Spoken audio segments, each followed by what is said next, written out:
Hey guys, this is John here in Los Angeles with the Alpha Channel update for Wednesday, October 30th, 2024. And today's Hakur Halderson Yggdrasil deck card is not the card of perpetual desire. As in, you are not going to get it. You are not going to, he might have it for a little while, but you will not have it forever. Even she won't have it forever. The ball spares no one, as they say. That is a cool card, though. Not perpetual desire. So, today, this is my last Conan the Barbarian proper comic book. Last one I bought as a kid when I was collecting them, $263. And they quit on $275. Now, I don't know if the reason I stopped buying them is probably because I was in the Marine Corps. It's most likely. Or I was occupied with something else. But this would have been a good one to stop with. This is a single issue story continuing from the regular series in that Hob is still Conan's companion. They're still out wandering about. This is, it says freely adapted from a story called El Lil. This is Roy Thomas writing and E.J. Cruz drawing, I think? No. This is Roy Thomas writing and Mike Doherty back on pencils after E.J. Cruz yesterday. And Ricardo Villagrán on inks, Nel Yamatov on colors. And I think Richard Costanza is the editor, or the John Costanza is the letterer. And Richard Ashcroft. John Costanza is the letterer, and Richard Ashcroft is the editor. Those words sound alike in your head. So here's a great splash page. Look at this. Great first opening page. Conan is out on his own at night near his campsite, fully dressed. It's about fucking time. Why hasn't he been wearing pants all along? Why is that too much to ask for? And he is looking for Hob, who is missing. Now, this issue definitely seems to be how the Marvel method on full display in terms of writing. I think Roy Thomas got this issue and had a single afternoon to write the entire thing, and he did it in one pass without going back and rewriting, without an initial pass to look at the art. Or if he did look at the art, he didn't look at it in detail. He didn't go through and write down characters' names. He didn't give this any effort whatsoever. Maybe his wife was in the hospital with cancer. I don't know. Maybe his kids had been in a car wreck. I don't know. But this is the most phoned in issue I've ever read in my life, and it's the last one I bought. The last one in the proper series that I bought. I stopped collecting after this. And let me tell you what does happen, and then I'll explain why this is such a problem for me.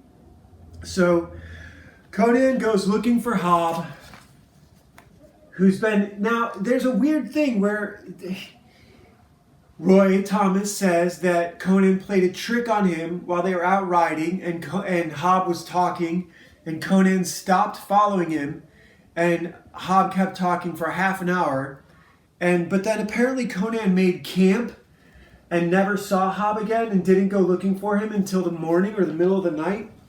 Or when Conan did catch up with him, they made camp, and then Hob went out in the middle of the night, and Conan, because Conan stopped following while he was talking, it doesn't make sense. It doesn't make sense. It doesn't work with the images provided. It's a stretch. It's a reach. It's unnecessary. But here's something interesting.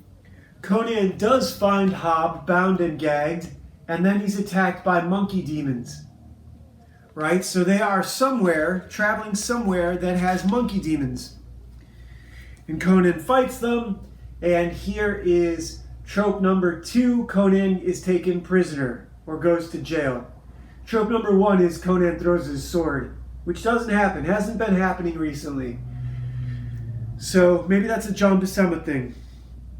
But here, now this is interesting. These guys up here with the funky helmet, with the interesting helmet, the interesting designed helmet, they don't speak English or any language Conan and Hob have ever heard before. All of their dialogue is glossolalia, or it's some language. Maybe it's French or Brussels, or what is the language of what do they speak in Brussels? I don't know. Don't they just have weird accents in Brussels? But this is some language I don't recognize, and I didn't type it into Google Translate to try and figure out what it is. And they do not leave a translation. The entire issue leaves an entire group of characters speaking something no one understands. Then this may be a gag, this may be funny, this may be a joke played on the audience. I ain't laughing. The contempt for the audience thing, I find, is very real in some people who maybe shouldn't be doing entertainment media for a living. If you have a contempt for the audience, maybe you should find a different line of work. Get into woodworking or bricklaying, or, there's lots of respectable industries. But if you hate your audience, don't do this. Don't do this. This is like a guy who builds a house hating the people who's going to live there. That's no way to go through life. So again, maybe Roy Thomas just had a bad day, but this is interesting. It's a secret valley with an island with a massive skull on it that they worship, and they have these monkey people, and they speak a foreign language. This is like an episode of Tarzan the cartoon, where in the deepest parts of Africa they find a group of Rhodesians who've set up a commune. And yeah, so no one speaks anything. Conan's being taken to jail. The monkeys are treated really cruelly, and then this beautiful white-haired girl comes in and brings Conan lunch and explains to them kind of what's going on, and that they're going to be sacrificed to the god, and that this is their last meal. I think she says that. And she, if they will agree to help her, to take her with them, she will help them escape. Now this is easy. This is easy writing. If you're going to do the Marvel method and let the artist write the entire book and then you just come in and write the dialogue, this could be a great issue. And I am going to find a digital version of this. I'm going to take out all the text and I'm going to rewrite this. I don't know when, I don't know how long it's going to take me. I also want to color Savage Sword Conan 157. I might do that first. But this could easily be rewritten. All of these bad guys could be speaking English. They could be threatening Conan. They could be telling him all sorts of nonsense. This girl could come in and say exactly what she said. If you agree to take me with you, I will help you escape. These people, and she could say that they mean to sacrifice me, but what she says is, I have to dance for the god tonight and they're going to sacrifice you. It's so easy to raise the stakes for her, and then it makes sense that she wants to help them escape. Her reasoning in this book is that she's seen the face of the man that she loves, and that she needs him to take her with her. She needs him to take her with him. And Hob is insisting that, of course, that must be Conan. Now, this is just bad writing.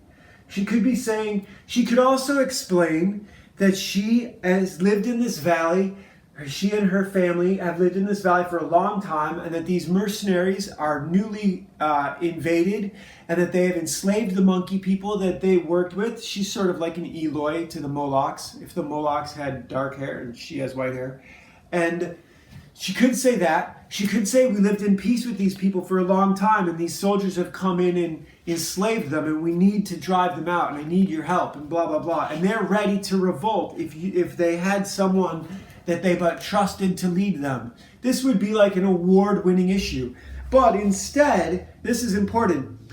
As you may have noticed, there haven't been any ads yet in this issue, right? Not one. Not a single ad. Usually there would be 3 pages of ads by now. There haven't been any. No ads, and here's why.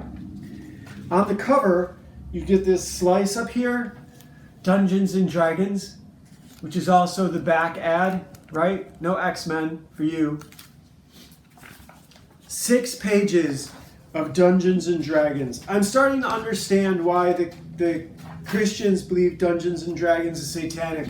The way it's promoted by these Jews in this sword and sorcery comic book. 6 pages of ads for Dungeons and Dragons. There's no other ads in the rest of the issue. They bought out the entire issue.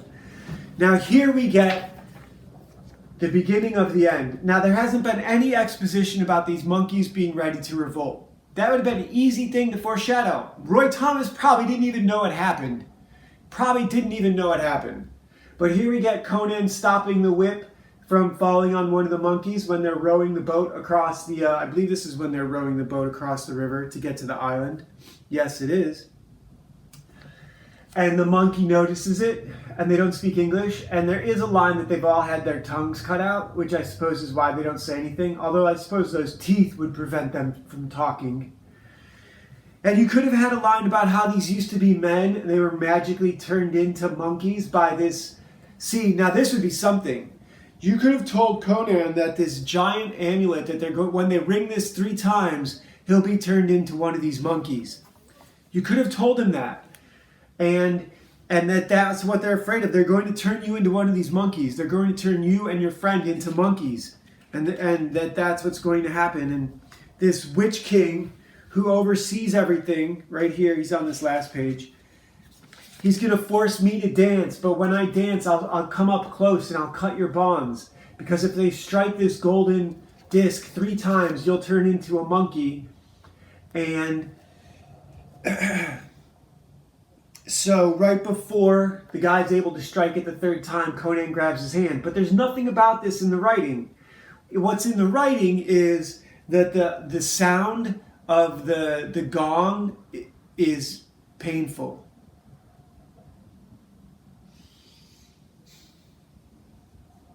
Okay.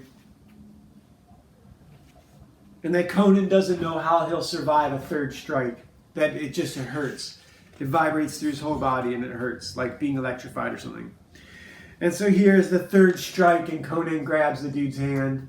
Now it would have been a lot more suspenseful if the 3rd strike Conan was going to turn into a monkey. Right? Like, that would be an amazing fucking comic. This is not. Roy Thomas, I don't even know if he wrote this. He might have had someone else do it. He might have had his assistant do it because it's awful. Half the people don't even speak English. And then Conan's free. And now the monkeys are revolting. Monkeys are revolting. Savage monkeys are revolting. Here we get some more ads though. 1 more page of ads. And then we get a fight and the girl helps and the monkeys help and Conan and Hob fight and everyone's fighting. Because knowing is half the battle and the other half of the battle is extreme violence.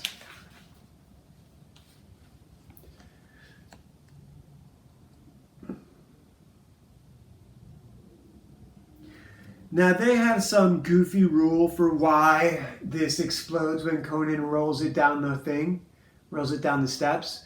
But you could have something about, the 3rd strike had never been struck. And if it's not struck, the charge will continue to build. And that, you couldn't have made something up.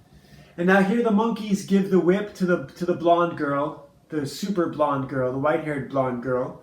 Because you could say that they know her, that they are her tribesmen. This one happened to be her husband, right? You could say that. It's just a comic book. You clearly didn't write it ahead of time. Fucking lazy douchebags. And then she does say that Hob is the one that she wanted to stay with her, and Hob agrees to stay with her, and Conan agrees to go. So I guess there's that, but there's another way to have solved that. You could have solved that. You could have had a million things, You could have had Hob say that, I don't know, you could have had a million things. It is cool that Conan's going off on his own. I suppose at some point I will buy the remainder of this series and we will do them here. I do have some more Conan books. I have some King Conan, some annuals, some what ifs, a few of the new series that we can look at. But yeah, so not their best work. And that's the problem with doing this for a paycheck. But doing it for a living, being able to do your best work for a living, to be an artist for a living, it's got to be stressful. I was able to do it for a while, but it wasn't my own work. You know, it was for Hollywood and it was for fashion labels. So, and now I have my own work out, and you can check it out here on YouTube, Legacy of Mad Scientist, Legend of Ashley Fox. 26 hours of amazing audiobooks, and we have a comic, Ashley Fox Ninja Babysitter, The Last Valkyrie, where Ashley rescues some kids from being child trafficked and dies in the process, and meets Valeria, who explains to her that if you die rescuing a child, you're promoted to an angel, a Valkyrie specifically. And Valkyries have a lot more jobs than just collecting soldiers for Ragnarok. Although that's part of the story. That's what I'm working on right now. And it's awesome. I wrote I didn't write anything last night. I wrote a couple paragraphs of a chapter. The night before, I wrote a great chapter. So I then got some art done today, and I'm helping a friend with a website. So days are just packed. See you guys tomorrow.